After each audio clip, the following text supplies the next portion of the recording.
Welcome back to another episode of Ball Talk. Today we're going to be going over the NFL draft again. The first episode that we did was just over the first round, and that was with my friend Jordan.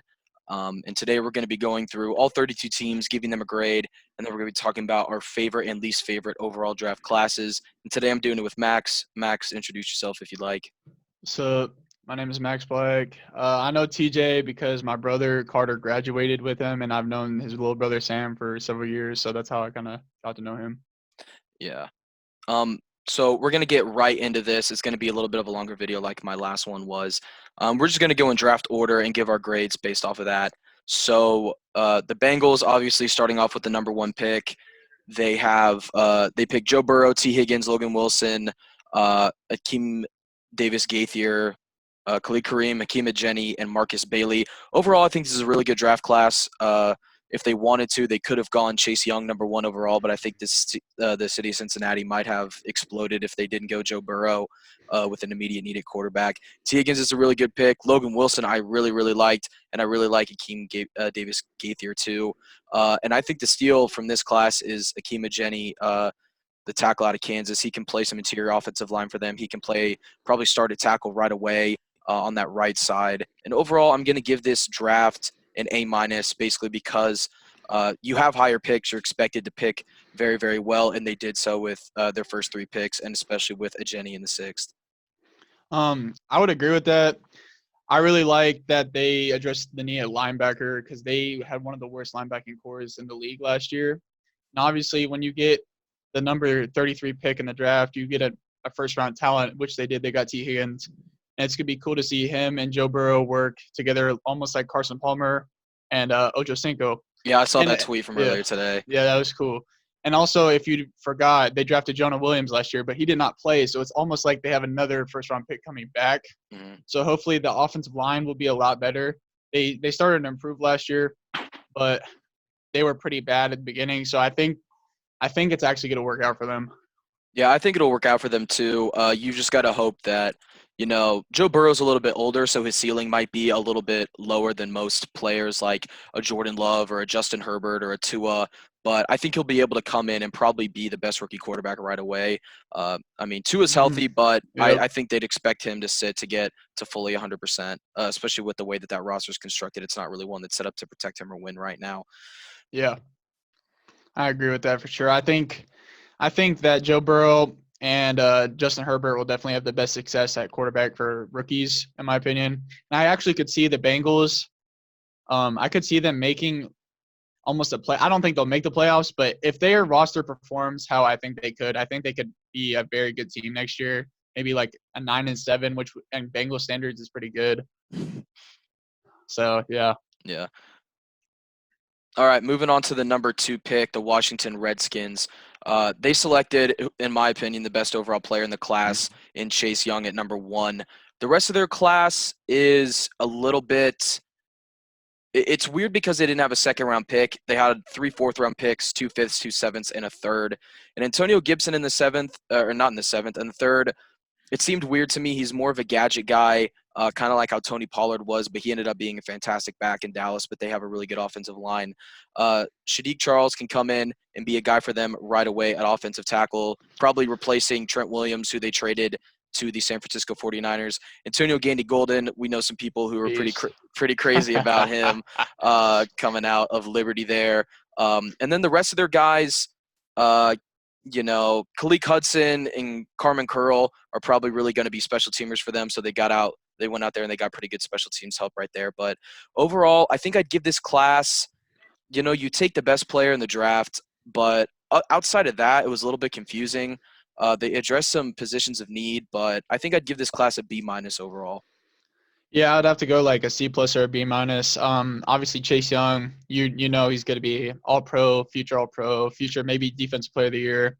And CD Charles, he's all right. I mean, obviously, like the Redskins don't have the best O line in the league, and they just traded their best O lineman, so they need some help.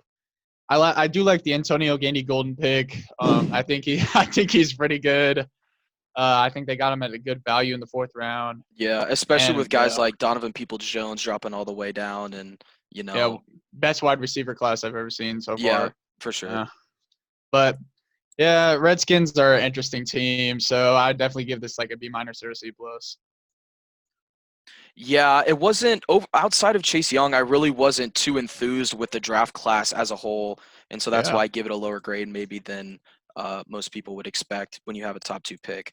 All right, moving on to number three was the Detroit Lions, and they obviously traded Darius Slay in the offseason, got his immediate replacement. It was a mistake to trade him, but he didn't want to Yeah. play for Matt Patricia anymore. I think the love was kind of lost there with those two guys. But Jeff Okuda in the first, DeAndre Swift, Julian Okwara, Jonah Jackson, Logan Stenberg are some notable names right there. And those top four picks could legit be four starters for them. On Johnson, who was my favorite back from that 2018 class. I loved him a lot. At Auburn, he was so good. He just battled injuries throughout his time in the NFL. He was their best back since Reggie Bush, which is such a bad thing to say because Reggie Bush was playing there towards the end of his career. Julian Okwara fills an edge need for them. I think that he's going to be really, really impactful coming off that edge. Jonah Jackson and Logan Stenberg are two guys who could fill interior offensive line holes. They did lose Graham Glasgow, and Larry Warford's not there anymore. They were I think they lost Rick Wagner, so maybe they think about flexing one of these guys to a tackle spot. Mm. But I really like Logan Stenberg, Jonah Jackson. I think this is a very good class, and I'm going to give it an A. I'm going to give it a higher than the Bengals one, just because I think they got better value as the class progressed down the board. Yeah, I would have to agree with you there. I really like them picking Okuda. Obviously, he's a very good player. I think he's like a Jalen Ramsey type player where he can come in and make an impact immediately. DeAndre Swift, I thought the Chiefs should have taken him. I thought he was the best back available in the draft, in my opinion.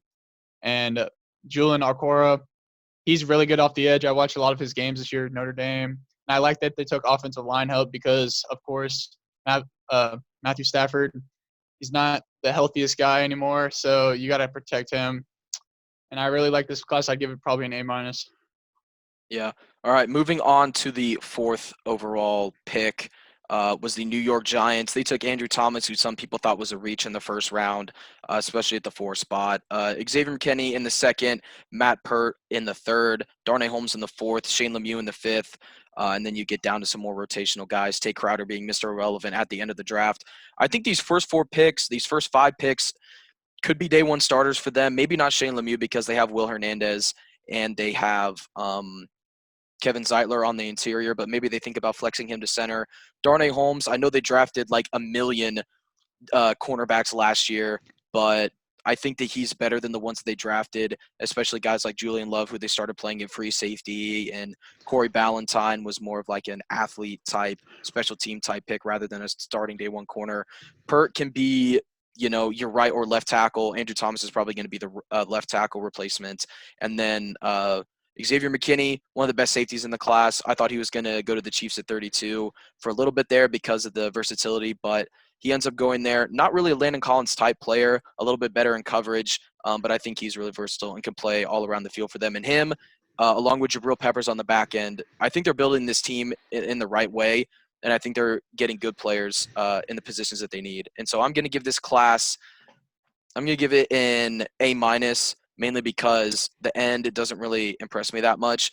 But what they did with the first 4 to 5 picks, I really, really like. Yeah, I really like what they did with this draft. I liked how they got offensive line to help Daniel Jones and to help Saquon Barkley because Saquon Barkley got injured last year. So we got to protect him. I think that Shane Lemieux, he's a pretty good run blocker in my opinion. So I think that's a good pick if they move him to center. Andrew Thomas is not the best tackle in the draft. I think he's third or fourth in my opinion. So I don't understand why they took him so early, but I do like that they took a tackle. Xavier McKinney is a beast. I think he'll be immediate impact player for them, but I'd probably give it a B because I don't know. I don't like the end of their draft very much either. I think they drafted I don't know, they just did not impress me at the end. Yeah, I think a lot of people were thinking, I said this in the last episode, Andrew Thomas was probably the safest tackle pick, mainly because he was a 3-year starter on an SEC team that asked him to do a lot. Um, and he was really, really good in that role. And they were one of the better run blocking teams when he was at Georgia in the conference and in the entire nation. So I think that he was probably safer than going with a guy like Wirfs, who has a lot of upside, but technically isn't as sound, or Becton right there Mhm. maybe wouldn't have fit their scheme as much. but I think it was a good pick. Moving on to Miami at the number 5 pick, obviously headlined by Tua. 3 first-round picks: Tua, Austin Jackson, and Noah Igbenogany. After that, it goes Robert Hunt, Raekwon Davis, Brandon Jones, Solomon Kidney, yada yada yada. List goes on because they had so many picks after trading guys like Minka Fitzpatrick, and I can't remember who else they traded, but They traded um, Tunsil, Laramie, yeah, they traded yeah, Tunsil and to Kenny the Stills. Yeah, Texans. Well, he wasn't really, he wasn't that yeah, guy for but them. But the first overall pick, Tua, best quarterback on the board probably. Talent wise, I think Herbert and him are 2A, 2B. I think they go hand in hand. But if I were to give Herbert the edge, it would be in terms of health. He doesn't take as many chances as I'd like him to, especially with the arm talent and the strength and the accuracy that he has. If he can improve his deep ball, I think he'll be the best quarterback in this class because he is able to escape the pocket and create his own plays, and he keeps his eyes downfield a lot. But I don't think they were going to go Herbert. I think they were trying to sell Herbert so that they could get Tua. And the thing with Tua is that he could fall out because of injuries, just because mhm, re-injuring the same yep. thing or keep getting hurt. Jackson at 18, I thought was a reach. Noah Igbenogany, uh, Ugh, ugh, awful. picking a nickel corner at the 30 spot really isn't that good. I did like what they did with the interior of their offensive line with Robert Hunt and Solomon Kinley. They were two really, really good picks, two guys who were valued very high starting it and like starting the draft process, and they got those guys, I think, in value spots. But this class overall, I'd give a C to, mainly because of the picks of Austin Jackson, Raekwon Davis, Brandon Jones, and Curtis Weaver. I don't want to say that because, like, in the 5th round, those players are usually going to be like backup rotational guys, but they probably just took BPA in the 5th round. And Curtis Weaver doesn't really have a high ceiling, and I don't know if he's going to even start right away because of the free agent acquisitions that they made. But I don't really like this class outside of the Tua, and I really don't like this class outside the Tua pick, so I'm going to give it a C. All right, well, I'm gonna give this a B minus.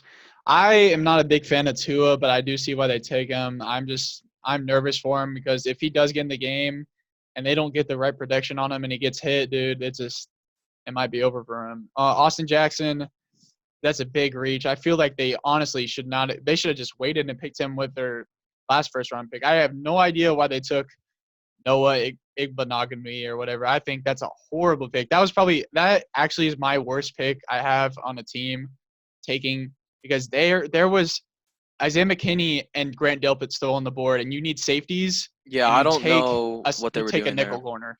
Like Horrible pick. Bobby McCain used to play corner for them, and they moved him back to safety after they traded Minka, and he was like decent in that role, but you need a Minka replacement. You don't need Yeah. a nickel corner. They can't possibly think that Bobby McCain is the guy for them at free safety at nearing 30 on I don't even know what contract he's on, but it can't be a good one because he's been on that Yeah. team for a while. So they're obviously paying him money. Taking a nickel corner like Xavier McKinney would have been perfect. He's a very Minka-esque player, and they wouldn't Mhm. have stuck him in the nickel. That's what they did. That was the mistake with Minka. They didn't give him enough one high and two high safety like looks. They didn't give him that. It was very similar to the Jabril Pepper situation. Yeah. I knew you could bring that up. Yeah, he was a guy that needed to play in the box, and he showed that he could be the best defensive player in the nation at Michigan when he was in the box, when he was near the ball, when he was able to like cover tight ends and running backs and wide receivers out of the slot. And then the Browns said, play 30 yards off the ball and backpedal for 70% of your plays. So I don't know what they think they're going to do with Igbenogany. They know they drafted a corner, and so they're going to play him at corner, but a third corner with a first round pick doesn't really make a lot of sense. Yeah, I do like that they picked Robert Hunt. I'm a big fan of him. I think he was the best guard in the class. Raekwon Davis, he's okay. I feel like they could have got him later. He I showed feel so like much potential at Alabama yeah, early on, and then he kind of just plateaued he off. he Even fizzled. with a ton of edge rush talent around him, like Terrell Lewis and Anthony Jennings and guys like that. Yeah, the back end of the Dolphins class. I mean, they just had so many picks. I don't even think they knew what they were looking for all the time. I think they were just taking the best player, like you said, available.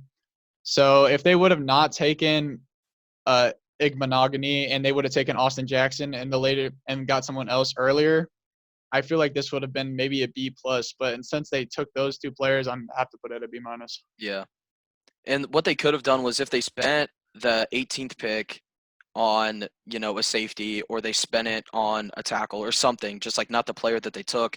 You know, there were guys like Christian Fulton and Bryce Hall available if you Yep. want to get a rotational corner and not in the first round. Like the value there doesn't make sense. All right, Yeah. moving on to the sixth pick. Two QBs drafted back to back, Tua and then Justin Herbert. This is obviously the Chargers. Justin Herbert, Kenneth Murray, Joshua Kelly, Joe Reed, Alohi Gilman, and KJ Hill. Just looking at this class right now, KJ Hill in the seventh round, I think, is a steal. Alohi Gilman in the sixth is good value. Joshua Kelly going for Eno Benjamin, I don't really understand, but they kind of already have an Eno Benjamin type player on their team in Austin Eckler, even though I think Eno's a better runner in between the tackles in his zone run scheme. Kenneth Murray, I think, is the third best linebacker in this class if you want to classify Isaiah Simmons as a linebacker, which I don't. I just classify him as defense because that's what he says he plays.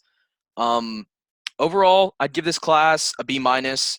I just don't like, this is a very similar situation to the Redskins one. Just because you take your franchise player doesn't mean that you can't not doesn't mean that that just automatically makes you have a good draft. Like they took Herbert, and I think him and Murray will play well, but the rest of these guys could be off the team in 3 years. I just don't see a lot of these guys sticking around. Maybe Alohi Gilman as a special teamer and KJ Hill as like a third or fourth wide receiver can stick around, but I don't think a ton of these guys will have huge impact outside of Herbert and Murray. Yeah, I really like their first round picks here. Obviously, like if you're gonna get Herbert, this is like the perfect situation for him to go to, as we were talking about Exactly. earlier. I mean, you have Keenan Allen, you got Austin Eckler, great running back. Problem, they don't have a great line, but Anthony Lynn is not a bad coach. I think they can. I think they can probably maybe win like 6 or 7 games this year if Justin can play well. But yeah, the back end of the draft, I don't really like Joshua Kelly, and I'm a UCLA football fan, and that's just me. Yeah. I was not a big fan of watching him. I just didn't think he was the best like we could have put out there. Mhm. KJ Hill, I was a fan of. I'm surprised he fell to the seventh round. I think he can be a good player in the future, but we'll see. I mean, seventh round picks usually don't pan out. Mhm. But yeah, I'd probably give this B minus. Yeah. All right, moving on to the seventh overall pick, we have the Carolina Panthers. In this draft, I love nothing but defensive picks. All 7 picks were defensive players, 1 pick in every round. I liked what their front office did. Derek Brown, you know, 1A, 1B with Javon Kinlaw as the best defensive tackles in this class. Yetur Gross-Matos was a first-round player throughout most of the year, and then people started to realize that Caleb Von Chason was a better edge player than he was, and started valuing him later in the draft. Jeremy Chin at the end of the second round, an amazing pick, a great pick. Troy Pride, Kenny Robinson, Bravion Roy, and then Stanley Thomas Oliver. I love their first 4 picks. Troy Pride could probably come in and probably start after James Bradbury not being there anymore. Jeremy Chin is going to be their version of Isaiah Simmons. He tested very similarly to Isaiah Simmons at the combine, but he just happened to play at an FCS school, so he didn't get as much hype. And Gross Matos and Brian Burns off the edge with Derek Brown in the middle. I think that D line is going to be really nasty for years to come. Yeah, I think that Matt Rule did a great job of drafting. I really was a fan of him at Baylor. So I'm glad that he got in and just started picking all defense. I really like Derek Brown. Yeah, obviously like Gross Matos is a beast. And I just feel like they filled a lot of needs that they had because their defense has not been very good the past few years. Cam Newton actually was carrying that team a few years ago, and they just didn't have a defense to win a Super Bowl. So I'm glad that they decided to address the need. Yeah, and I probably yeah. overall I'm gonna give this. I want to give it an A plus just because like I'm a defensive guy and I love what they went out and did. Like I liked. It's not just that they picked defensive players; they picked probably some of the best defensive players at their positions at value. I'll give it an A though, a solid A. I'm gonna give it an A minus. So yeah. All right. And this might be a little bit wonky because I'm using the ESPN NFL website to get to the next pick, which was number 8, which was the Arizona Cardinals right here. And they took my favorite player, maybe in draft history outside of Jabril Peppers. But that's a little bit biased because I'm a Michigan fan. But Isaiah Simmons going 8. Some people are calling this a steal. I really don't think so because a lot of teams are thinking like we don't know what to do with them because they don't have players like this on their team. You have to get into a system that knows how to use you to the best of your abilities. And this is a guy that can play one high, two high, outside, middle, linebacker. He can play slot corner in nickel packages and stuff like that and dime packages, but he'd probably be more of a linebacker role there. They didn't have a second round pick, and then they took Josh Jones, who I think might be the steal of the draft. Yep. He didn't give up a sack, I think, in his entire career at Houston, and he falls all the way to the third round. And you have the Dolphins, and the Dolphins and the Titans taking guys like Isaiah Wilson and Austin Jackson over a guy like Josh Jones, who I think is very, very good. Like Fotu, Rashard Lawrence, Evan Weaver, and Eno Benjamin. Overall, I'm going to give this class an A as well. I think this was a very, very good class. I think this is a team that has taken versatile defensive players in the past, and they know how to use them to the best of their abilities. Guys like Budda Baker, Tyrann Mathieu, Deion Buchanan. I think Isaiah Simmons he's going to fit in right with that team. Josh Jones is now your new Kyler Murray protector. They might flex DJ to right tackle. I think he fits better there.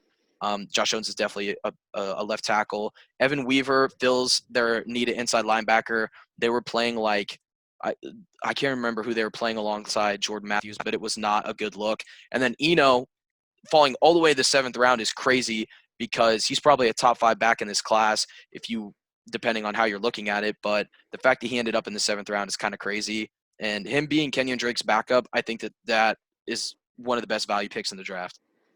Yeah, I'd have to give this class an A too because last year Kyler Murray in the offense, they actually put up a fight against a lot of teams. They were doing very well.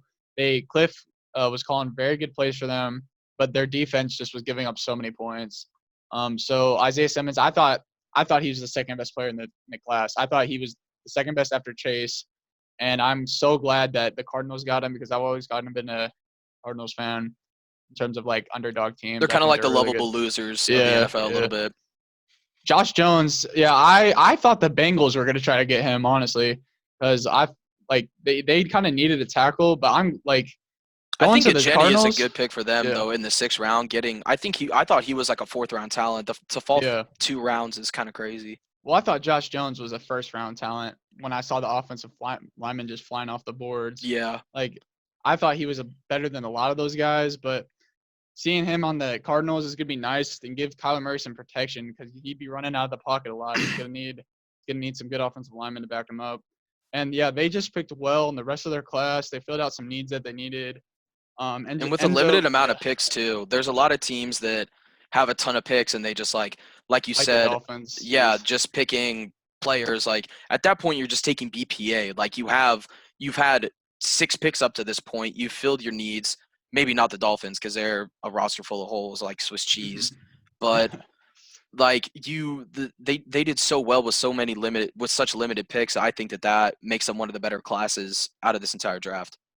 Yeah, I really like that they got Eno Benjamin. Now he's going to be with Kenyon Drake and Chase Edmonds, which I thought Chase Edmonds is actually a pretty good back too. So that could almost be like a running back by committee situation, depending on who's hot and who's not. Mm-hmm. But yeah, I'd have to give this draft an A for them. All right, moving on to pick number 9. The Jacksonville Jaguars took C.J. Henderson to start their draft. They took K'Lavon Chaisson at 20, Laviska Shenault at the top of the 2nd. Overall, I think this class is pretty good. Those first 3 picks I really, really like. A lot of people were shaking their heads at Laviska Shenault over Denzel Mims. But let's not forget that Laviska Shenault's, not this year, but the season before that, nobody was talking about Denzel Mims because Laviska Shenault was carrying the Colorado Buffaloes on his back to winning by 1 point and losing by 1 point week in and week out. The dude was playing quarterback, running back, wide receiver. He was doing it all. He's one of the most explosive playmakers in this draft. He's a great athlete. He's great after the catch. And they need playmaking because you can't ask Gardner Minshew to put every ball in the right spot and just 3-point balls. You can't ask him to do that every single play. So you need to get the ball in the hands of guys who can make plays for themselves. Chaisson, I thought, was the 2nd best edge rusher in this class behind Chase Young, and he wasn't far behind in my opinion. He's really good against the run. He's a fluid athlete. He gets around the edge well. He sets the edge well. And C.J. Henderson, one of the best cover corners in this class. I think that him and Jeff Okudah are 1A and 1B in that department. Okudah's just a little bit more physical, and he's a better tackler, which I don't know why that makes you a better pick at corner. It's beyond me a little bit. But Ben Bartch helps shore up their interior offensive line. He's a very versatile offensive lineman. Devon Hamilton is an interior presence to replace Calais Campbell, and then they got a backup tight end in Tyler Davis towards the end of the draft, and then special teamers from there on out, and then a backup quarterback in Jake Luton. Overall, I'm going to give this class a B plus. I thought it could have been a little bit better, but I think that those first 4 picks are very, very good picks. Yeah, I'll have to give this class a B. They pretty much just they tried to replace all the defensive players that they're losing because the defensive players just don't like Jacksonville anymore. Tom Coughlin kind of ruined everything for Jacksonville. He went full honest. boomer mode and kicked all the Kicked out- millennials out of town. So CJ Henderson, yeah, I feel like he could have been better. Like people could have viewed him better if he just had better tackling. But yeah, as you said, I don't understand why that matters. Chason, he's a very good off the edge. I've been tracking him for a while. He was a big part of LSU's defense. Yeah, Laviska Shenault, I think he was a top 5 wide receiver in my opinion. I'm glad that Gardner Minshew has another guy to throw to. Yeah, and the rest of their draft, I do like it. I think it's good. I'm glad that they filled some holes. Shaquille Quarterman, I used to like him a lot. He was this year. He had kind of a fall from grace as he was projected to go in the last 3 draft classes. At the beginning of the year, he was like, "Oh, this guy might be linebacker number 1," and then he ends up going in the 4th round. Yeah, I thought he was going to be a lot better, but this year he kind of fell off. But Jake Luton, he's all right. Should have took Cole McDonald. Cole McDonald. We'll get to Cole McDonald's team in just a minute, though. Yeah, but overall, this was a good draft for the Jaguars. All right, moving on to the Cleveland Browns, starting off with Jedrick Wills, picking up Grant Delpit in the 2nd, Jordan Elliott in the 3rd, along with Jacob Phillips. Harrison Bryant, Nick Harris, and Donovan Peoples-Jones round out their class. This might be one of the best classes just because of the value that they got for their picks. And overall, I'm going to give this class an A. Jedrick Wills, in my opinion, was the best tackle in this class. He can play left and right. He's probably going to play left.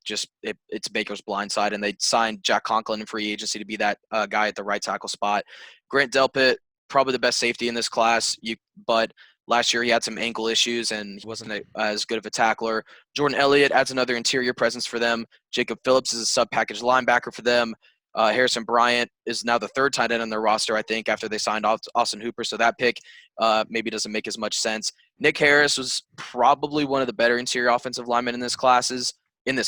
Falling all the way to the 5th round is kind of crazy. What's even crazier is that Donovan Peoples-Jones falls all the way to the 6th, only because the most hated man in Michigan football history, Shea Patterson, was throwing him the football and could barely get it to him, and Donovan was having to make all types of crazy catches to get those balls. But I think that might be the steal of the draft. You're adding another weapon to that team. And, yeah, like I said, overall, this class is an A for me. I hate to say it, but I think that this is an A-plus class for the Browns. Whoa. Why? I mean, if you just look at it, they have the best – this is probably the best draft class on paper for me. It's just insane. You get Delpit in the 2nd round, it does not make any sense. Delpit should have been a top 15 pick, in my opinion. Donovan Peoples-Jones, obviously a great wide receiver. I don't understand why they took Harrison Bryant because I thought he was a top 3 tight end, and they already have 2 good tight ends. They have Njoku and Austin Hooper, so I don't understand why they would take him. Well, they did hire Stefanski, and he comes from Minnesota, and they like to do – like last year they were running out sets with Kyle Rudolph, Irv Smith, and Tyler Conklin on the field. So maybe they think that they can do that this year and give Baker some more, security blankets, which is what people like to call tight ends, which, Yeah. I thought Jordan Elliott was a great player last year. He'll probably help I can't even say it. Solidify the defensive line. There you go. I didn't even know what word you were trying to say. My brain is just working too fast right now. Yeah, so he'll help the defensive line with Myles Garrett. Is Larry Ogunjobi still in the Browns? I haven't even kept track. I think so, but he's not as great of a run defender as he is a pass rusher, so he'll probably be like their 3rd down run package guy or rush package guy. Jedrick Wills, that's a good pick for me. I mean, they've had a hole since Joe Thomas retired, and probably this is going to be the best offensive lineman that they're going to have on the team because they traded Zeitler last year to the Giants. Mm-hmm. So, yeah, I do give this an A+, unfortunately. Unfortunately. All right, moving on to the Jets. Took Mekhi Becton in the first, Denzel Yes. Mims in the second, Ashton Davis in the third. To me, this is a. I've got to think about this one a little bit. I'd give this one an A minus. I want to give this one an A too. I'm gonna give this an A. I'm gonna give this an A. I know it seems like I'm handing out A's, but I like a lot of these picks. Mekhi Becton, number 2 tackle in the class for me, right behind Jedrick Wills, who we just talked about, and they were taking back-to-back picks. Denzel Mims, there were a couple wide receivers taken before him. So it makes him like a little bit of a steal. Um, I think he obviously provides another weapon for Sam Darnold, and I think he'll be really good on the outside. Ashton Davis, one of the better safeties in this class. A little bit confusing because they have Marcus May on the back end, but maybe they think that his time is almost up there, so they're getting his replacement now. Jabari Zuniga, a really good uh, he played 4-3 end at Florida, but he's big enough to play a 3-4 end in the NFL. Bryce Hall in the 5th round, really, really good steal. He could probably play boundary corner from them. And then Braden Mann was the best punter in all of college football. And I don't even know who their punter has been the last few years, but obviously an upgrade. Is I that think who it it's has been been? Locke Edwards, yeah. Yeah. All right. So, Becton favorite. That's my favorite pick in the entire draft. I think. I just look at his tape. He's a monster. Sam Darnold has needed protection for a while. They've been trying to fill holes with like retired players and stuff, and it just not hasn't been working at all. Denzel Mims, I don't know how he fell this far. I was expecting the Bengals to take him with the first pick in the second round. It took AJ And Green Jr., though. yeah, they did take AJ Green Jr., which is rare because he's actually a Bengals fan. That's crazy to me. That Yeah, that T. anyone's a Higgins Bengals is a fan. Bengals fan. That must like actually suck. That must Yeah. be the worst life to live. I thought being a Chiefs fan was bad until this year, until we drafted Patty. I thought being a Chiefs fan was bad, and then I'm like, what if I was a Bengals fan? Like, I might not Yeah. have any hair. I might just be out of my mind. Ask Flemlo. Ask Oh my Flemlo. god, dude. Yeah, but Denzel Mims on tape is a great receiver. Him and Michael Pittman were like my favorite like second round receivers. Ashton Davis, he looks very good on tape. And I by the do way, not. those Yeah. guys, Denzel Mims and Michael Pittman, are round 1 receivers probably in any other class. The Mm-hmm. fact that you've got guys like Judy, CD, Henry Ruggs, guys like that in front of you, like it's gonna, in the fact that there were so many guys behind them as well, it's gonna drop your value. And he probably could have been a 1st round pick, but you know, it happened the way it happened. Yeah. I like Ashton Davis. I don't know why they took him either because I like Marcus May. I've been a fan of him since his rookie year. The rest of their class, yeah, Braden, man, I actually watched a few of his games this year for Texas A&M. He's a pretty good punter. I don't know. I Next would Pat never really. McAfee. No, Next Pat McAfee. I would never draft a punter in my opinion because that's just a waste of pick. But at least they got the best one. All right, moving on to the 12th pick. Henry Ruggs, or this is the Raiders, by the way, if you didn't know that who had the 12th pick. This is a very Raiders-esque draft. They took 3 wide receivers, 1 offensive lineman, I think. Yeah, three wide receivers, 1 offensive lineman, and Three then 3 DBs. secondary members. Henry Ruggs at 12, I think, is okay, mainly because that I mean they're trying to be the Chiefs. That's just what it comes down to. They're trying to get the fastest player that they can. They need weapons for Derek Carr and then whoever the QB is going to be after that. Damon Arnett at 19, I thought was a pretty bad reach, Yeah. only because of like I thought he was a good 2nd-round player. I thought that was his range, but going at 19, I think is a little early. Lynn Bowden, one of my favorite players in the class, they said they were going to use him at running back and like gadget player, which I don't think that's where you get the most value out of him. Brian Edwards, I really liked. He's got a bunch of receiving records at South Carolina. I thought he was really good on tape. I thought that he was almost as good as Debo, but he didn't really get the return chances that Debo got, and he didn't really get like the jet sweep type touches. And then the picks I don't really like are the last 3. I don't really like the last 3 picks. I just didn't think that Tanner Muse was that good at Clemson. He was just like a 3-year starter. He got a lot of reps, so I don't really understand the last 3 picks, and I also don't understand the 3 wide receiver type thing. But they do need help at that position. I think they got 3 good ones, but I just think taking 3 in one class is a little bit too much because now you're just, come contract time, who are you going to pay, who you're not going to pay, if they all play well. It just doesn't make a lot of sense to me taking those many players out of position. Yeah, I do trust Mike Mayock. I think he did a very good job last year drafting. He drafted Max Crosby in like the 4th round, and Max Crosby ended up being a very good player. Um, so I do trust him. I do not like the Damon Arnett pick. I think that was a huge reach. Henry Ruggs, I could care less. I mean, Henry Ruggs was the 3rd best receiver in the class, but I mean, you could have taken any of those guys, Judy, him, or CD at any spot for any team, pretty much.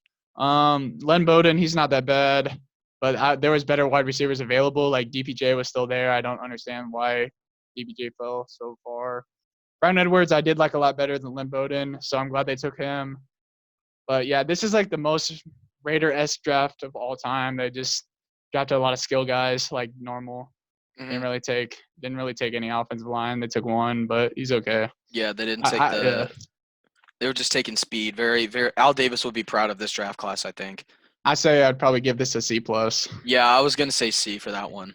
Yeah. All right, moving on to pick number 13, the what everybody believes to be the eventual Super Bowl champion Tampa Bay Buccaneers. Took Tristan Wirfs, Antoine Winfield, Keyshawn Vaughn, Tyler Johnson, Khalil Davis, Chappelle Russell, and Raymond Calais. I'd give this class a B plus. The Tristan Wirfs pick fills a really big hole. They traded up for him. Antoine Winfield, I think, is one of the best safeties in this class. You could put him at 1 or 2, depending on how you feel about Grant Delpit and Kyle Duggar. Keyshawn Vaughn is probably going to be a 3rd down back. He's really good out of the backfield, can probably compete with Rojo for that role.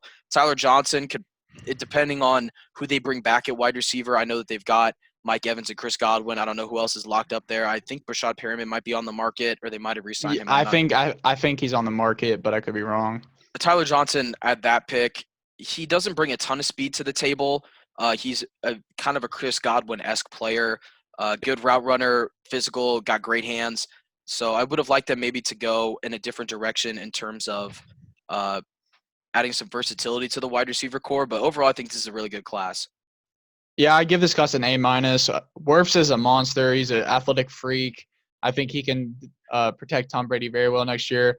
Winfield, I'm glad they took a safety. They just have not been filling the hole for a long time at safety. I'm glad they took a running back because they didn't have any type of running game last year. The running game was awful. And then the rest of the picks, I mean, they're just how everybody picks. They just try to pick needs, but like Or I don't special teamers. none of the players are very good. But yeah, I'd have to give an A minus. I love how they're building around Tom Brady. I think they could be a very good team next year. All right, the 14th pick went to the San Francisco 49ers, and they took Javon Kinlaw. After that, they took Ayuk at 25, Cole McKivitz in the 5th round, Charlie Warner in the 6th, and Jawan Jennings in the 7th. I like 3 picks in this class, and that is Javon Kinlaw, Brandon Ayuk, and Jawan Jennings. I love their first 2 picks. Their first 2 picks probably couldn't have been any better for what they want to do on the defensive and offensive side of the ball. You get the 14th overall pick from a trade with the Colts. You give up a max contract player, and you replace him with a rookie that could be just as good or even better than DeForest Buckner was. Brandon Ayuk is going to fill Emmanuel Sanders' hole there, and I think Jawan Jennings adds versatility and depth to that wide receiver room. Those are the only 3 picks I like. They didn't have a ton of picks. The Warner and McKivitz pick, I guess, offensive backups. I guess Jawan Jennings too. Overall, I give this class a B, even though I really, really like their first 2 picks. Yeah, I would give it a B minus. They didn't have very many picks, but Javon Kilnaw, he's a beast. I think it was a smart move trading Forrest Buckner to the Colts because they just got a cheaper version of the Forrest Buckner, basically. Mhm. Brendan Ayuk, they traded Marquise Goodwin, which we'll talk about that later, but I think it was good that they got him because they also got rid of Emmanuel Sanders this offseason. And that's about it for me. Yeah, I think that they're are going to be pretty good next year. They should be in the playoffs. We'll see how Jimmy G passes to Brandon Ayuk because he kind of sucks. All right, the 15th pick went to the Denver Broncos, who I think had one of the best draft classes this year. Judy at 15, KJ Hamler in the 2nd round, Michael Ojemudia, who I love out of Iowa in the 3rd, Lloyd Cushenberry, McTelvin Agim, Albert O. The list goes on and on.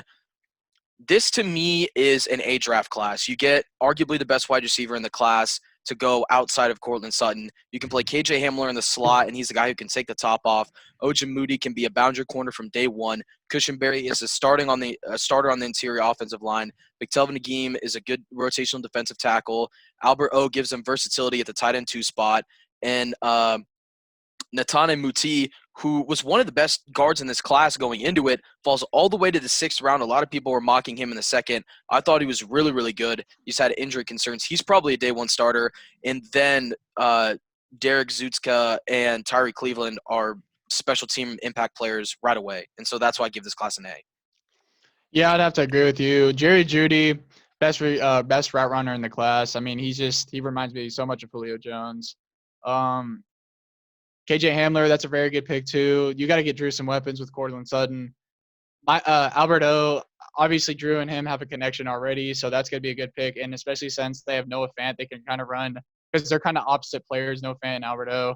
They can kind of use a 2 tight end set, which I really like, two tight ends on the field.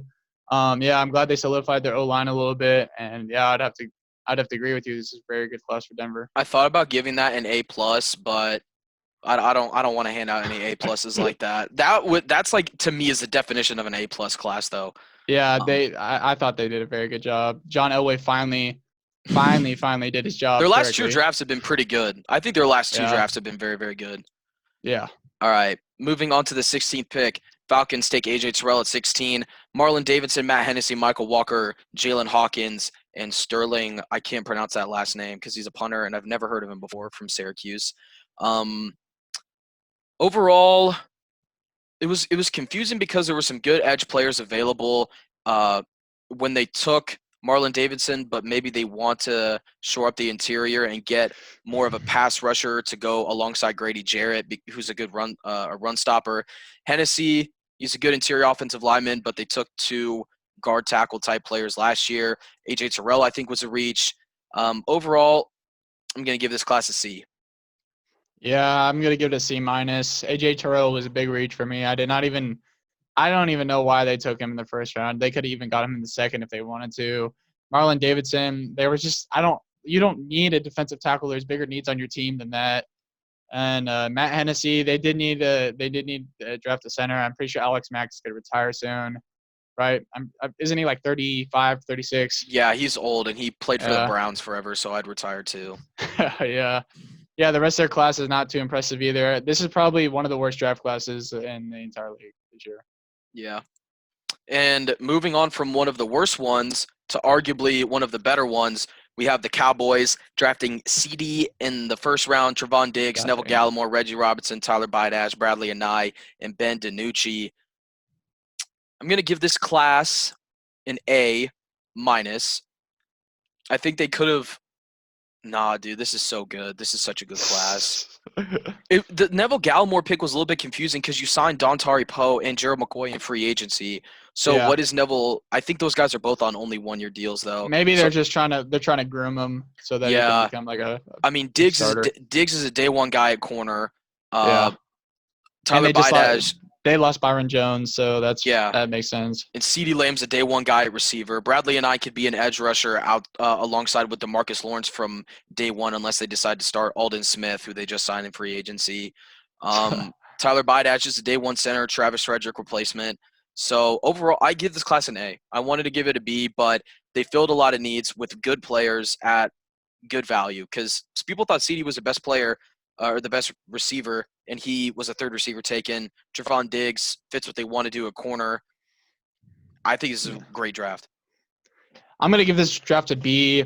They got CeeDee Lamb, in my opinion, the best receiver in the class, but the question is, will Dak be able to get him the ball? Because we know that Dak is not a good quarterback. I don't understand. Like, he's just not a great quarterback. He played well last year. He did for a bad team.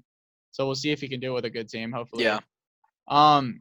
I did think they needed a safety. I don't know why they did not draft a safety at all. Jeff Heath is just not – like, he's not even on the team anymore, but, like, that was just – they'd need a safety. Trevon Diggs is good, though. I like the rest of their class, but the whole just – the lingering hole at safety just kind of irks me that they didn't even grab one. So I'm going to give it a B. Yeah. And we're going to go a little bit out of order here because I think the teams that we've already – all the teams – that we've covered. Wouldn't it be the Dolphins picks, Nick? And we'd already covered them, and I think the rest. Okay, so we're just gonna jump around. We're gonna go to Kansas City here at the 32nd pick. I know it's the last pick in the first round, but that was just the first team that I could click. Clyde Edwards-Helaire, Willie Gay, Lucas Niang, L'Jarius Sneed, Mike Dana, and Bo Pete Keys. By far, this is the best class based just off of names. L'Jarius and freaking Bo Pete. Like, I don't think you can get better names than those guys. Edwards-Helaire at 32 was a head scratcher for a lot of people, I think, especially with Swift and JT and Dobbins still on the board. But for the fit, probably the best running back in the class. Willie Gay Jr. couldn't stay on the field at Mississippi State, but when he was on the field, he was arguably their best defensive player. He was a ball hawk, hard hitter, could fill gaps really well. Lucas Niang was a great tackle at TCU. But injuries have plagued him for a little bit. He missed a lot of 2019 with a pretty big injury, but Veach said he can come in and compete at guard right away. L'Jarius Sneed and Bo Pete Keys are probably special teams guys. I'd say more because I think their corner position is locked up in their eyes. I think it's a battle for the third corner between Rashad Fenton and those two guys. And then Mike Dana out of Michigan, a really good physical run-setting edge defender. Doesn't offer a ton in the way of pass rush, but when you play for Steve Spagnuolo, it's a team effort to rush the passer. It's not just two guys. So I think he provides really good run support. I'm gonna give this class a B minus. My favorite player out of this class is definitely Lucas Niang. I thought he was a very good player at TCU. I don't really know why they went with Clyde Edwards-Helaire, especially when Isaiah McKinney and Grant Delpit were on the board. I thought they could have used one of those guys on defense. Willie Gay Jr., he just didn't play a lot because he was injured. So we'll see how that impacts. Yeah, and the rest of the guys are special teamers on a Super Bowl team. So, I mean, there's nothing really better to do. Willie Gay was either injured or suspended at Mississippi State. Out of the 31 games he could have played, he only started 6 of them. So it was just an attitude issue with him, but he seems to have made right. And they lost a linebacker this year in Reggie Ragland. So if he can fill for them, then that'd be great. And I'll give this class I'll give it a B. Yeah. Clyde Edwards-Helaire will be good, but it kind of sucks. I thought they were going to take a safety. So. All right. Moving on to the Eagles. Like I said, we're out of order. I'm just clicking teams that we haven't talked about yet. Philadelphia Eagles at 21 took Jalen Reagor, and then at the 21st pick in the second round took Jalen Hurts. Followed that up with Davion Taylor, Kevon Wallace, Jack Driscoll, John Hightower. The best pick for me out of this class was Kevon Wallace. I thought he was very, very good at Clemson. Didn't get a lot of shine, mainly because of Isaiah Simmons. And I think Tanner Muse, for whatever reason, who John Gruden seems to love. I think Kevon Wallace was probably the second or third best defensive player on that entire Clemson team. Davion Taylor fills the need for them at linebacker, but he's more of an athlete than a pure linebacker. Jalen Hurts, I guess, is a backup quarterback for them now that you take with your second pick. And then Jalen Reagor, a lot of people thought was a reach. I think he provides a need for them. People were like, why not Justin Jefferson? Why not Denzel Mims? Denzel Mims and Justin Jefferson are more possession-type receivers, and you already have 2 of those on your roster. You need a guy that can space. You have that in Deshaun Jackson, but he's rarely healthy, and he's nearing the end of his career in terms of age. So why not get a young guy that you can put on kick and punt return and play him in the slot and play him on the outside and just watch him burn dudes? So overall, I really only like 2 picks out of this class, and it's the Kevon Wallace and Jalen Reagor picks. Everything else – and the Prince Tega Winogo I thought was a really, really good pick at the end of the draft. Everything else seemed a little bit weird and out of place, especially the Hurts pick. So I'm going to give this a C-. I think it's one of the worst draft classes that they could have had. Yeah, I'm going to give this a C- as well. Jalen Hurts, you don't even need a quarterback. I don't know why you would take a backup quarterback in the second round. I hate when teams do that. Jalen Reagor, you could have got Jalen Reagor in the second round, but if you really wanted a wide receiver, why would you not trade it up and try to get CD? Because that is one of the biggest holes on your roster. Mm-hmm. I do like the Prince Tega Winogo pick. I think he was a very good offensive tackle that was underrated. Kevon Wallace, yeah, he was a good defensive player this year. But I just think the Eagles messed this draft class up big time, taking Jalen Hurts. So, yeah, C-. And we're bouncing back from bad class to good class, in my opinion at least. Baltimore Ravens at 28 picked up Patrick Queen, followed that up with J.K. Dobbins, Justin Madubuike, Devin Duvernay, Malik Harrison, Tyree Phillips, Ben Bredesen, James Prochet, Geno Stone. To me, this is another A-plus draft class. A lot of teams drafted really, really well this year, but that's also because this was one of the more loaded classes we've ever seen, at least in my time of watching and paying deep attention to football. Queen at 28, arguably to steal the draft. Dobbins at near the end of the second round, another steal. Malik Harrison in the third, a great pickup. Ben Bredesen could come in and fill that Marshall Yonda hole. Tyree Phillips provides offensive tackle depth. James Prochet adds to the wide receiver core. This is the definition of an A-plus class, and I'll give it an A-plus. Yeah, I also agree. I think it's an A+. Unfortunately, the AFC North just drafted really well this year. So it just seems every year that the Baltimore Ravens pick guys that I wish were on the Steelers. Patrick Queen's a beast. J.K. Dobbins, I thought we were going to pick him, but we ended up taking Claypool. The rest of the class, I mean, the Ravens they're just great at building a team. But they got Calais Campbell this year. I think they should be the number one Super Bowl contender next year with this class. Yeah, Yeah, A+. especially with this class. Yeah. All right, moving along to Buffalo. They did not have a first-round pick, obviously trading for Stephon Diggs, which I think is much worth it. If you're the Bills, would you rather have Justin Jefferson or Stephon Diggs? I think the answer is Yeah. pretty easy, and it's Stephon Diggs, and so they pulled the trigger on that one. They get A.J. Epineza in the second, Zach Moss, Gabe Davis, Jake Fromm, Tyler Bass, Isaiah Hodgins, and Dane Jackson. Two picks that I really love out of this class are A.J. Epineza for value. I don't think he's as great of a player, but I think Sean McDermott knows how to get value out of his defensive players very well. Zach Moss adds a little bit of versatility to that backfield. He's a downhill physical runner as opposed to Devin Singletary, who's more of a pass catcher and more of an elusive back. Gabe Davis is a good wide receiver. Isaiah Hodgins out of Oregon State, falling all the way to the 6th round, I think is a little bit I think it's weird. I don't think he should have fallen that fall. And Jake Fromm in the 5th round. Jake Yeah. Fromm in the 5th round. I mean, you don't need to take him, but at that point, why not? Because some team, I mean, it's just weird because he could have gone undrafted. He really could have, if you think about it, because there's a lot of teams with quarterbacks that they're paying big money to or that don't need a young QB because they drafted one in the draft or a few years ago. And that's what Buffalo did, but they still ended up taking Jake Fromm. Overall, I'll give this class a B+. Yeah, I'm gonna give this class a B. AJ Espinoza, he's a good player. He's just very slow. That the combine kind of hurt him. He ran like a 5.1, I think. Zach Moss, I was a big fan of him at Utah last year. I think he's one of the best runners in the class. And with Devin Singletary, that's just kind of a dynamic duo right there. I don't know why they signed Frank Gore last year, especially when they cut Shady McCoy. Yeah. It kind of made no sense just getting rid of an old back just to get another old back. Jake Fromm, I've never been Jake Fromm fan. I think he's one of the most overrated college football quarterbacks. But in the 5th round, that's good value. I think they're going to trade him probably to a team that needs him. And, yeah, B class for Sean McDermott. All right, moving on to the Chicago Bears. Again, don't have a first-round pick. They traded for Khalil Mack in the deal that they did with the Oakland Raiders one offseason ago. They took Cole Kmet with their first pick, Jalen Johnson, Trevis Gibson, Kendall Vildor, Darnell Mooney, Arlington Hambright, and Lachavious Simmons. Overall, this class is weird because Kmet was probably the number 1 tight end, but you're paying Jimmy Graham this year. Do you really think that tight end is the way to go with your first overall pick, especially when I think that there were better players on the board than him? Jalen Johnson's a good pick. He's a boundary corner out of Utah. He can play in the slot as well. Kendall Vildor is another guy that can play corner, but in the 5th round, he'll probably start out as a special teamer and then make his way out to a starting corner spot. Overall, I'm not too in love with this class. I really like the Jalen Johnson pick, especially nearing the end of the 2nd round. Overall, I think I'd give this class a C+. It's nearing a B. The Kmet pick, if they thought he was BPA, it makes sense, but I don't think they needed a tight end that bad. Yeah, I'm not really sure what the Bears are doing, as I always think. It just sucks for them. Sucks for Bears fans. Cole Kmet, he's a great player, but you just signed Jimmy Graham and you just cut Trey Burton. So it's like, what are you doing with your tight end situation? Yeah. I mean, you did not even indicate that you're going to draft a tight end. No one thought you were going to draft Cole Kmet. It didn't really make any sense.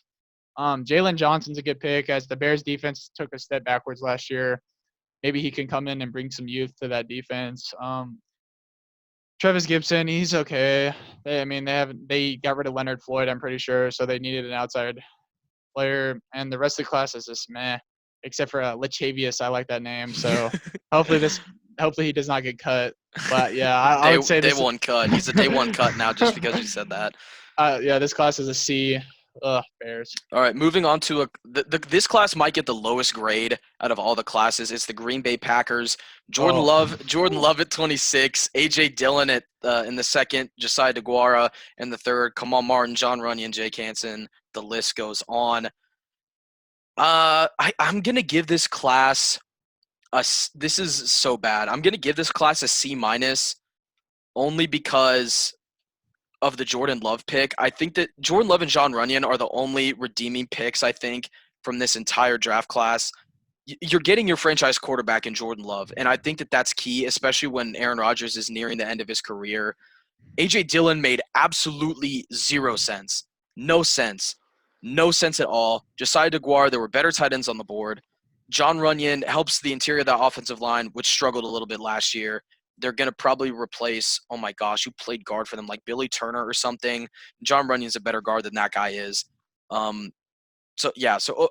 might give this class a D. I don't know. I think Jordan Love's a good pick, though. I think he's a good pick. I liked him coming out of Utah State. Everything else is unredeemable, though. So with that, I'm gonna go with D. The only picks I like are Runyon and Love. So it's a D outside of that. all right. Well, I'm gonna do you better. I'm giving this class a D minus. Oh, no F. No F. I can't. But Runyon is the only good pick in my opinion. I mean, what are the Packers doing? Aaron Rodgers has only passed one touchdown to a first-round pick in his entire career as a Packer. And it was last year to like yeah. 38-year-old Mercedes Lewis. This is the worst drafting team I've ever seen. They have a top 5 talent, and talent-wise, top 5 of all-time quarterback, Aaron Rodgers. How do you not go and get him a wide receiver or something? I mean, just Packers. Especially when you're one game away from the Super Bowl. I mean, you're just the worst, Packers. First of all, you traded up to get Jordan Love like he was gonna go. Like, where was he gonna go? Why would you trade up in that situation? Idiot move by whoever is. I don't even know the GM of the Packers, but you suck. AJ Dillon makes no sense. You have Aaron Jones. Why would you take AJ Dillon? Draft a wide receiver. You literally have Marcus Valdes-Scantling as your number 2 wide receiver. Like, what is wrong with the Packers GM? Just if I was Aaron Rodgers, I literally would just retire right now and just save myself. Yeah. The Packers GM isn't that good, but the next team's GM might even be worse, and that is the Houston Texans. Bill O'Brien went to work this offseason, trading away freaking DeAndre Hopkins for a second-round pick and David Johnson, and then they got back Brandon Cooks in that trade. So they essentially traded DeAndre Hopkins and a few picks for David Johnson and Brandon Cooks, who put together probably don't even equal DeAndre Hopkins. So I think they obviously lost that trade, and everybody knows that. And they had a limited amount of picks. They only had 5. They got Ross Blacklock, Jonathan Grenard, Charlie Heck, John Reed, and Isaiah Coulter.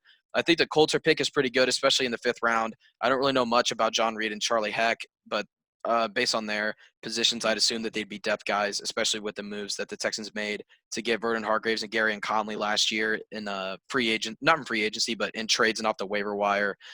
Jonathan Grenard, I wasn't as high on him as a lot of other people were, but he was probably the best edge player for their system at that pick. And then Ross Blacklock is going to be the immediate DJ Reader replacement. Him and Charles Omenihu are probably going to wreak havoc on the interior of that defensive line. It's hard to rank this class for me because I don't like a ton of the prospects outside of Blacklock, who I don't really even like as much as a lot of the other interior defensive linemen.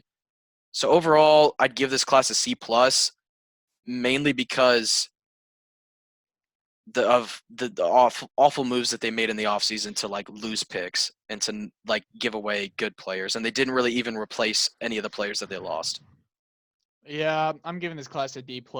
Blacklock, I mean, didn't they lose DJ Reader to the Bengals? I'm pretty sure that's what happened. So this is that pick makes sense, but none of the other picks they're just kind of eh. Bill O'Brien, you literally suck, dude. Like, it's not 2015. David Johnson has no worth anymore. He's washed up. You traded the best wide receiver in the NFL for not even a first-round pick. And when they got a first-round pick out of Stephon Diggs, that just shows that you are just not a good football manager. I mean, jeez, man. Help out Deshaun Watson a little bit, dude. Like, come on. You gave a huge extension to Laramie Tunsil. He's a good offensive lineman. But I don't know if I would put all that money in the offensive lineman when you just traded your best receiver. And now you have David Johnson, who has a big contract. It just doesn't make any sense. It really didn't. Next team on the list is the Indianapolis Colts, taking Michael Pittman, Jonathan Taylor, Julian Blackmon, Jacob Eason. Isaiah Rogers, Desmond Patton are some other notable names, and then Jordan Glasgow. I know him from Michigan at the end of the draft. Overall, B plus for me. I think Pittman is one of the better wide receivers in this class. Some people thought it was a reach, but there was a run on wide receivers in the second, and I think he's better than Mims and he's better than Chenault, and he was the second wide receiver taken behind T. Higgins in the second round. They took Jonathan Taylor, who probably wasn't their biggest position in need, but BPA, and they can let Marlon Mack walk now whenever he hits free agency, which I believe is next year. Justin Blackman, or Julian Blackman, my bad, is a good safety out of Utah. He's a very versatile defensive back, and that's the name of the game now in the NFL is versatility. And then they go out and they get Jacob Eason in the fourth round, which if that's your franchise quarterback, that's the steal of the draft because you had teams trading up for a franchise quarterback and you get yours in the fourth round. And then they got some good special team potential guys in Desmond Patton and Jordan Glasgow in the sixth round there. So overall, what I give this class, what I say, B plus. Yeah, I'm gonna go with the A minus. I wanted the Steelers to actually take Michael Pittman and Jonathan Taylor. I thought that we would be able to get at least Michael Pittman. I thought he's a top 5 receiver in the class for me. I love USC receivers. He's big and physical, and he knows how to use his body really well to make the catches and stuff. And Jonathan Taylor, he was just insane at Wisconsin. He was a beast.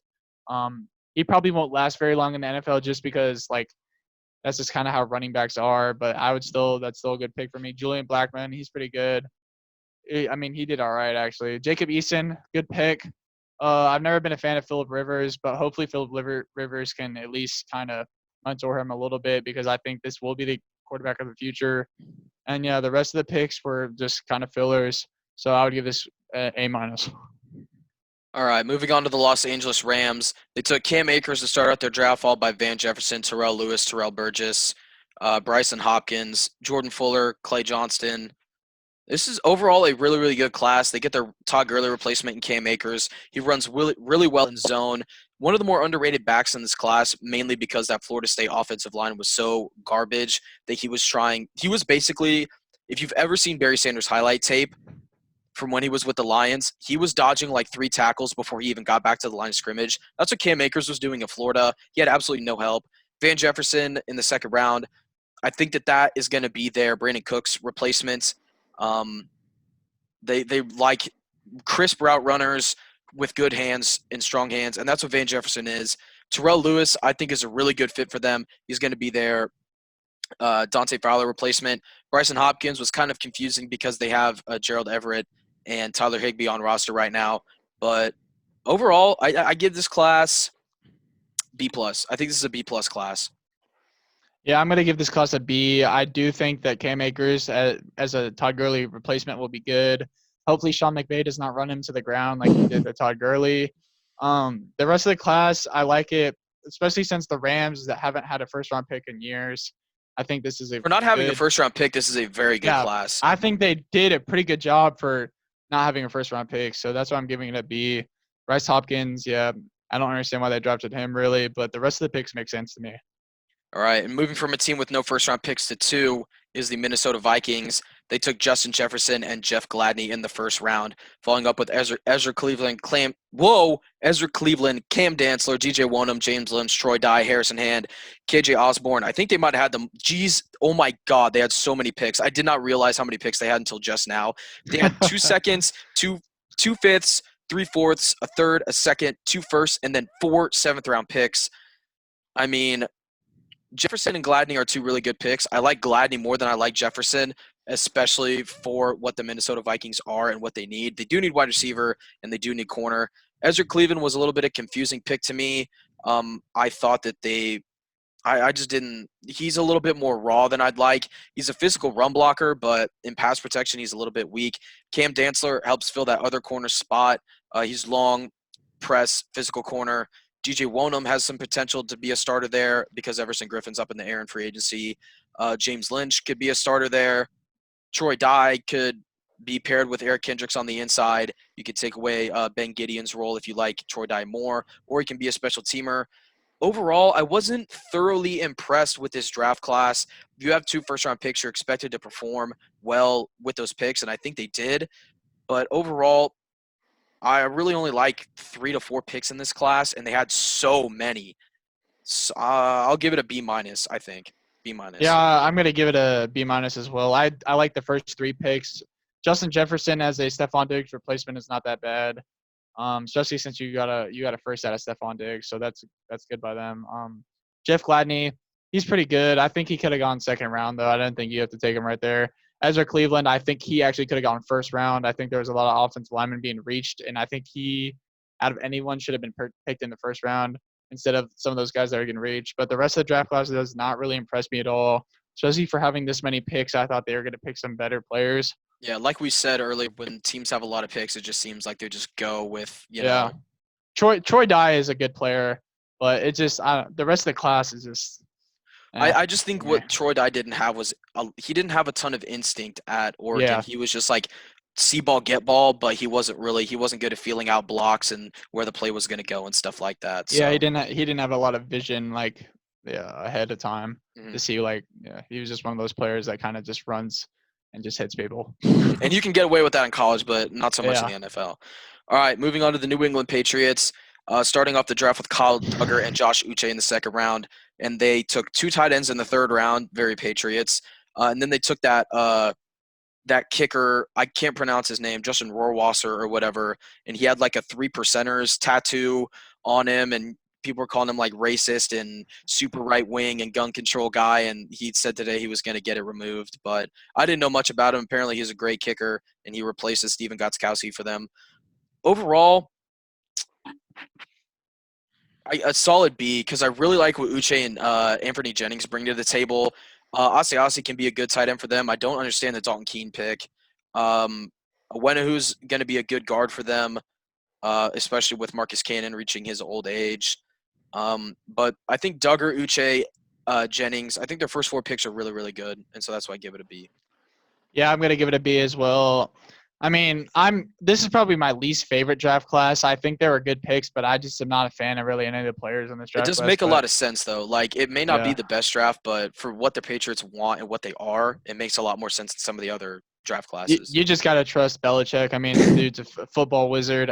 Somehow this team will make the playoffs. I don't know how, but somehow you'll see this team and they'll be like 10-6 in the playoffs, and they'll make the AFC Championship, and you'll just be like, what the heck? But All right. yeah, I mean, good draft by them. From a team with a lot of picks to a team with the least amount, with only four, is the New Orleans Saints. Cesar Ruiz in the first, Zach Bond, Adam Troutman, and Tommy Stevens. Backup QB in the seventh round doesn't really matter. But their first three picks, Troutman could probably come in and be a day one starter depending on what the Jared Cook situation is. Zach Bond's a versatile edge defender who can also play 4-3 linebacker, which is what they play. And Cesar Ruiz, a little bit confusing here. I thought they should have gone Queen if they were going to fill a position in need, but maybe they think that Larry Warford's time is up. Either that or they're going because you're not going to push Pete out of a starting job. So I maybe they think Caesar can sit for a year and then play guard, or Eric McCoy can play guard the year after. That pick didn't make a ton of sense, but other than that, the Bond and Troutman pick I really really like. And I like Caesar as a player. I just think that the fit here is awkward. So I'm going to give this class a B minus. I'm gonna give it a B plus, just because what they did with the picks that they had, I thought was very good, except for the backup quarterback. No one cares. But the first three picks they had, I thought they got like a very good value on those. Cesar Ruiz is obviously like he's a beast, best center in the draft. Zach Bond, I thought he could have gone second round, maybe early or late first round. I thought he was a very good prospect coming out of college.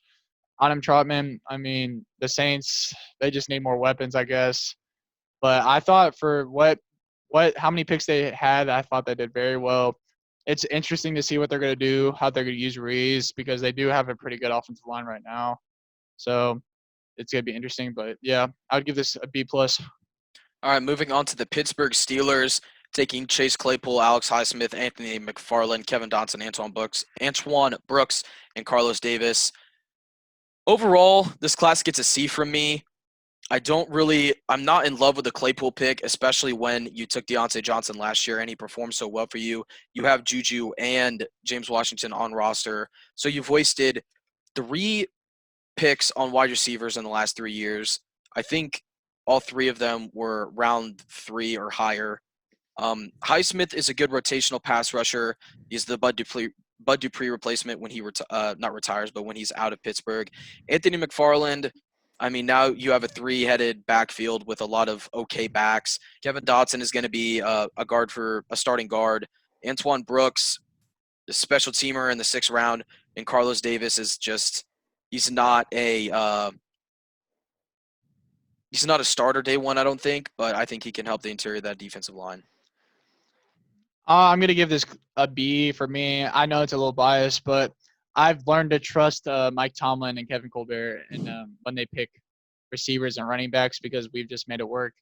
I think that the Steelers got every single one of their needs, which they did. They just drafted them in the wrong positions. I think they should have drafted safety, maybe 3rd round, and a running back, and maybe like the 6th or a wide receiver in the 6th round. I don't think we needed Claypool. Claypool's a monster, though. I'm not complaining. Alex Highsmith, I think we kind of reached on him, but he is a good player. Mark McFarland, I think there was better running backs available, but we do need a running back with James Conner. He's kind of injury prone, so it's kind of backfield by committee. Kevin Dotson's my favorite pick out of this. I really like Kevin Dotson, and Raymond Foster just retired, so I think he could maybe fight for a starting spot. Antoine Brooks Jr., he's okay. We do need a safety. I hope that he someday can start and we can move Terrell Edmonds to Packers linebacker. And Carlos Davis, we just lost Javon Hargrave to the Eagles in free agency, so this pick by the Steelers makes sense. I wonder if he will start. I don't know. But, yeah, I'll give this a B. Yeah, I give it a lower grade than that, mainly because of where Claypool was taken. I think Yeah. he would have been available later, especially with how many wide receivers were in this class. Like, honestly, you could have drafted Dobbins there and gotten Claypool in round 4. I Yeah. feel that. The Steelers are notorious for for reaching on players, but it has been working out. Like, whenever I thought we reached on Deontay Johnson last year, but it worked out, and I thought we Yeah. kind of reached on James Washington. But, like, we've been notorious for reaching on players, and they ended up working out because we just have this kind of a weird draft board Not how Artie we Burns. operate. Yeah, no, we're not talking about that. All right, Yeah, moving no. on to the Seattle Seahawks, another team who's notorious for reaching. They took Jordan Brooks at 27, Darrell Taylor, Damian Lewis, Colby Parkinson, DJ Dallas, Allen Robinson, Freddie Swain, and Steven Sullivan. Darrell Taylor to the Seahawks is one of my favorite picks in this draft. I absolutely was just enamored by him when he was at Tennessee. He's one of the most flexible, athletic, bendy edge rushers that I've ever watched.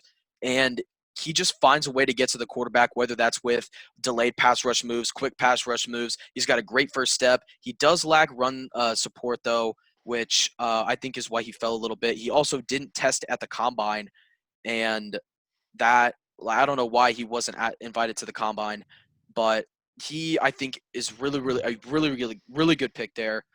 Jordan Brooks was a reach, so I think the Darrell Taylor pick kind of makes up for it. Damian Lewis, not the best guard that they could have taken.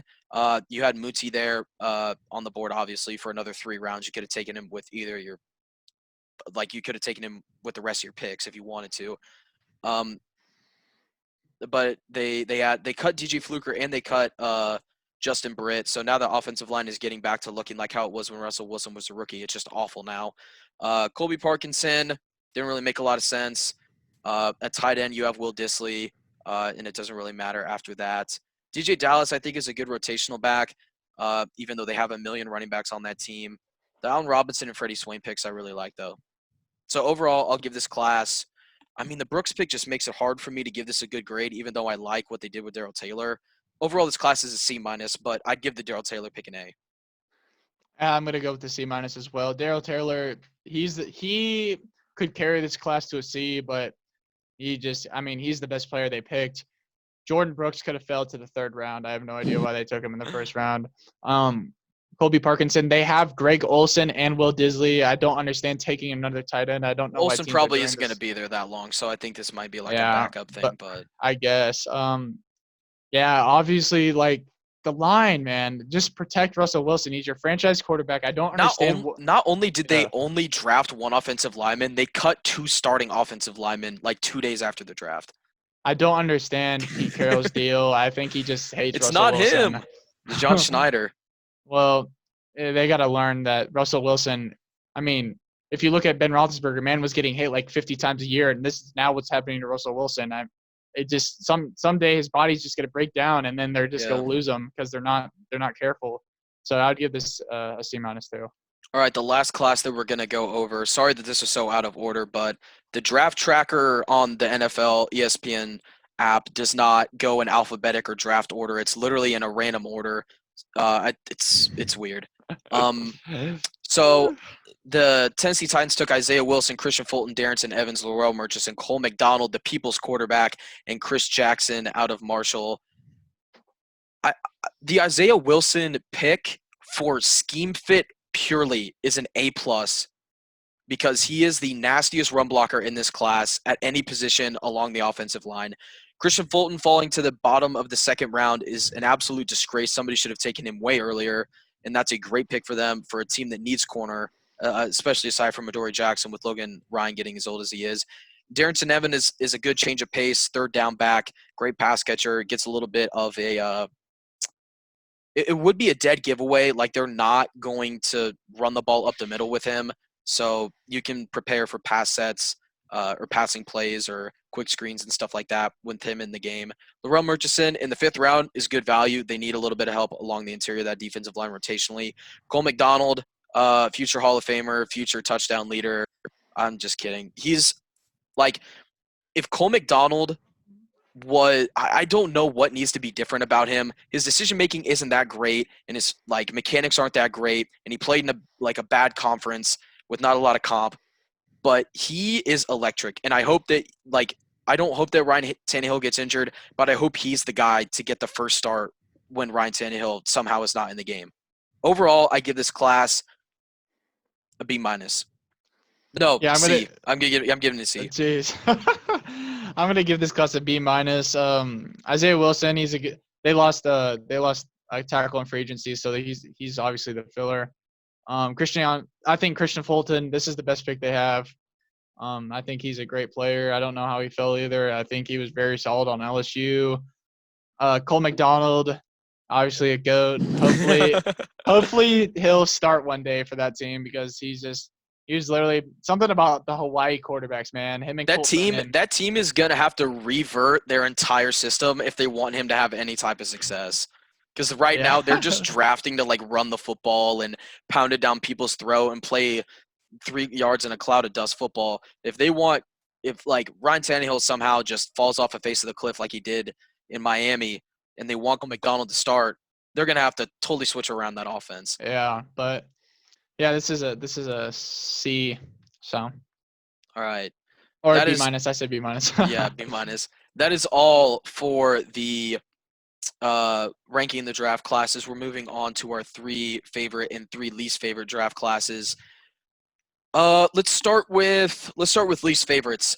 My first least favorite class is Miami, mainly because I didn't know what they were doing a lot of the time outside of the Tua pick.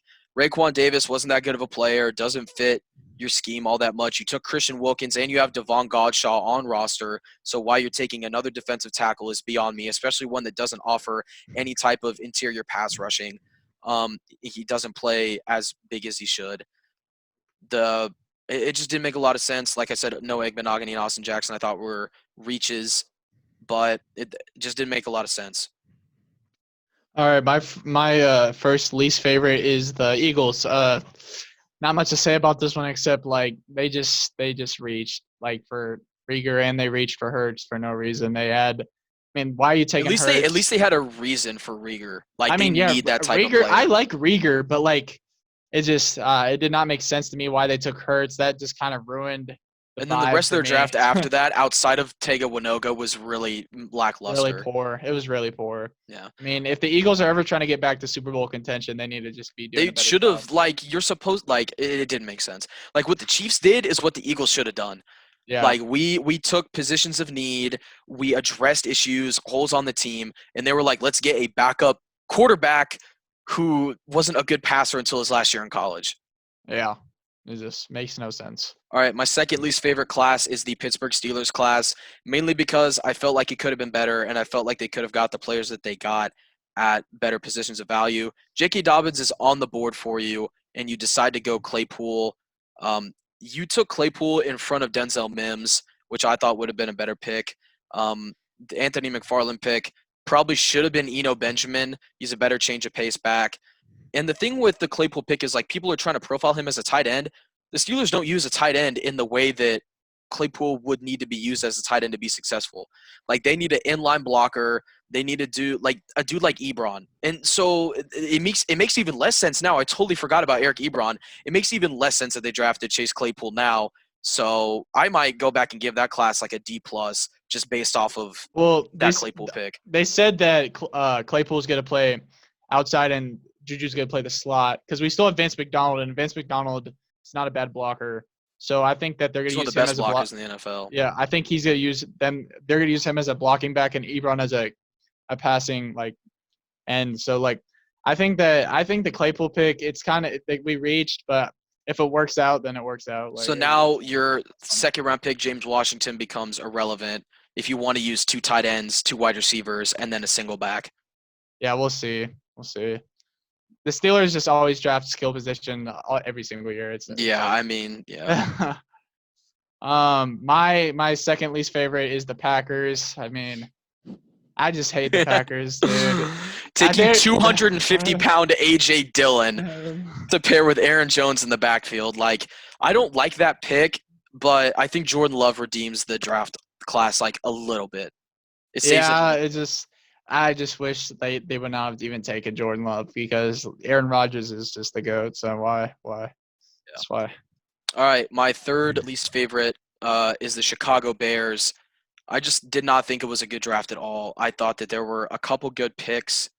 They took Jalen Johnson right. I have to find them on the draft tracker really quickly so I can be correct.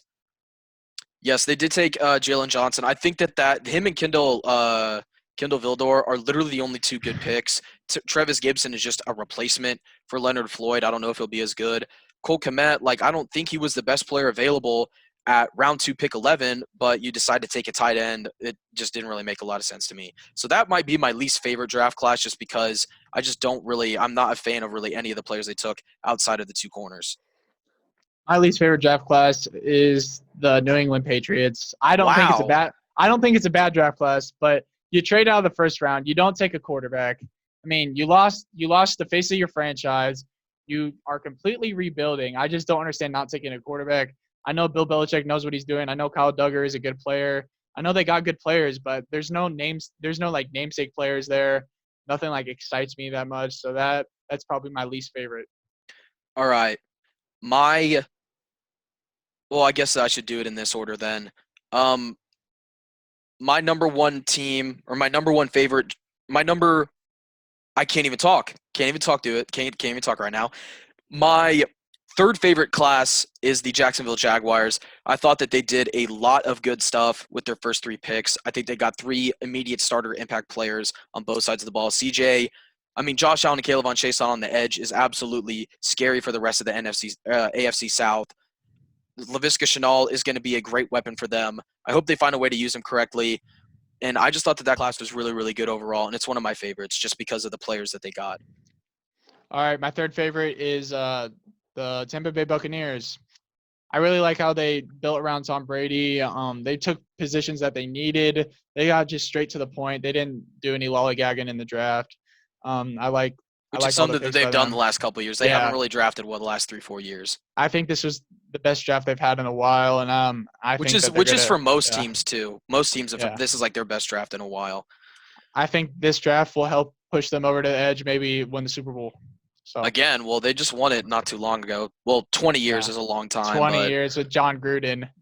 No, yeah. All right. My second favorite draft class is the Carolina Panthers. Like I said, I gave that an A, didn't I? I think you did. I wanted to give it an A+. I love Derek Brown. I love Jeremy Chin. I love Yetur Gross-Matos. I just love what they did on the defensive side of the ball. I think that all those guys are going to be impact players from day one. Jeremy Chin is going to surprise a lot of people. I'm telling you that right now. That's a guy that you need to watch out for. He's going to be used in a similar role to Isaiah Simmons and how Shaq Thompson is using that defense right now.